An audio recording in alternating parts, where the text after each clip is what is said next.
बड़े बूढ़े कह गए हैं कि एक अकेला चना जो है वो बाहर नहीं फोड़ पाता। और यही कहानी टीम इंडिया के साथ रही साउथ अफ्रीका के खिलाफ टेस्ट मैच में, जहां पर इंडिया एक पारी और 32 रनों से हार गई। हारी नहीं है, दरअसल शर्मनाक हार का शिकार हुई है। टीम इंडिया उतने भी रन नहीं बना पाई जितना रन अकेले इस मैच में साउथ अफ्रीका के उस रिटायर होने वाले बल्लेबाज ने बना दिए, जो इस इनिंग के बाद जहां रिटायर हो रहा है। 185 रन बनाए थे डीन एल्गर ने, और टीम इंडिया जब दोबारा खेलने उतरी तो केवल 131 रनों पर ऑल आउट हो गई। और उस 131 रनों में भी अगर आप विराट कोहली के 76 रन हटा देते हैं तो टीम इंडिया के पास दिखाने के लिए कुछ नहीं है, क्योंकि 11 में से 9 बल्लेबाज ऐसे थे जो दहाई के आंकड़े में नहीं पहुंच पाए। यशस्वी जायसवाल 5 रन, शुभमन गिल 26 रन, रोहित शर्मा का इस मैच में खाता नहीं खुला 0, Shreyas Iyer 6 run, KL Rahul 4 run, Ashwin 0, Shardul 2, उसके बाद आते हैं बुमराह 0, सिराज 4 और कृष्णा 0 पर नाबाद।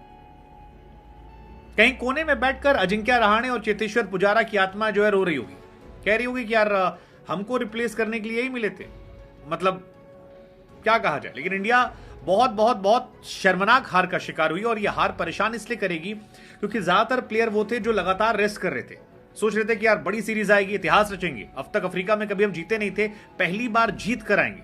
लेकिन अब वो ख्वाब केवल ख्वाब सा लग रहा है। हालांकि विराट कोहली की पारी जो है वो काफी लंबे समय तक याद रखी जाएगी, क्योंकि विराट कोहली ने इस मैच में जी जान लगाई। उनके जो ये 76 रन थे वो काबिले तारीफ थे, और जिस तरह से वो खेल रहे थे, क्योंकि सामने बल्लेबाज जो हैं वो ताश के पत्तों की तरह गिरते जा रहे थे, ताश के पत्तों की तरह बिखर रहे थे, और टीम इंडिया जो है वो बहुत ही दुखद सिचुएशन में थी। ये लग रहा था कि यार मामला गड़बड़ हो गया है, टीम इंडिया क्या करेगी इस तरह से अगर बल्लेबाजी होती है।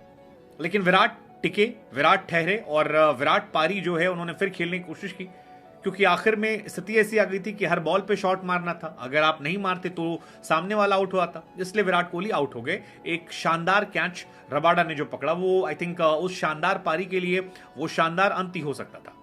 हालांकि इस पारी के साथ विराट कोहली ने एक कैलेंडर ईयर में 2000 रन बनाने वाले बल्लेबाजों की श्रेणी में अपने आप को टॉप पर कर लिया। वैसे विराट के नाम बहुत सारे रिकॉर्ड्स हैं जो टॉप पर रहते हैं, लेकिन विराट 2000 रन बनाने वाले वो प्लेयर हो गए हैं जो सबसे ज्यादा बार बना चुके हैं। विराट कोहली ने कारनामा 7 बार किया है, संगकारा जो है उन्होंने कारनामा 6 बार किया था, और विराट फिलहाल सबसे विराट पोजीशन पर पहुंच गए हैं।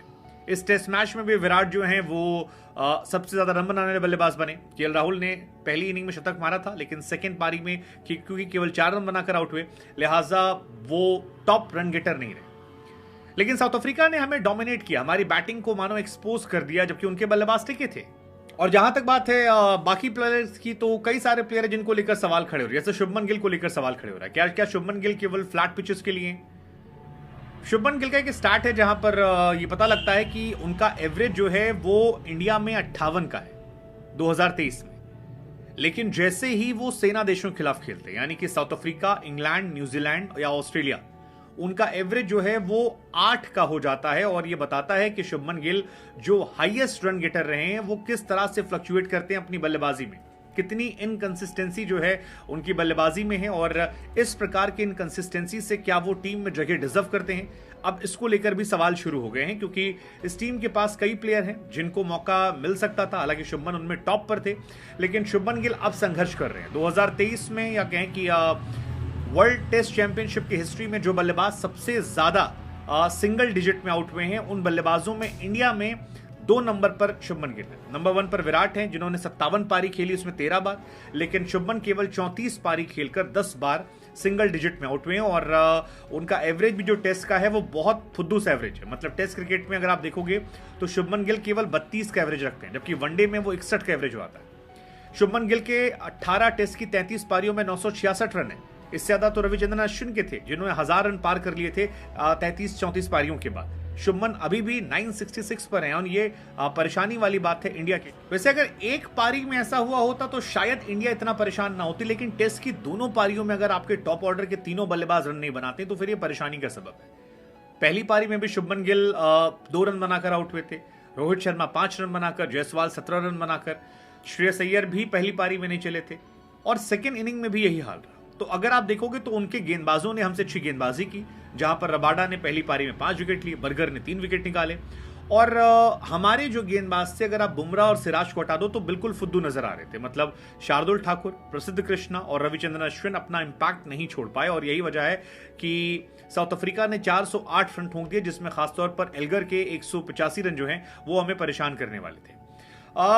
सेकेंड इनिंग में भी अगर आप देखोगे तो बर्गर ने 4 निकाले, जॉनसन ने 3 निकाले, 2 विकेट निकाल दिए आपके रबाडा ने, और जबरदस्त गेंदबाजी उन्होंने की। हमारे बल्लेबाज संघर्ष कर रहे थे, उनके गेंदबाज जो हैं चढ़ रहे थे, जबकि दोनों टीमों ने 4-4 तेज गेंदबाज खिलाए थे, और इंडिया यहां संघर्ष करती नजर आई, जो शायद मैच के लिहाज से एक अच्छा सबक नहीं था कि क्या इंडिया को इसी तरीके से जाना चाहिए था।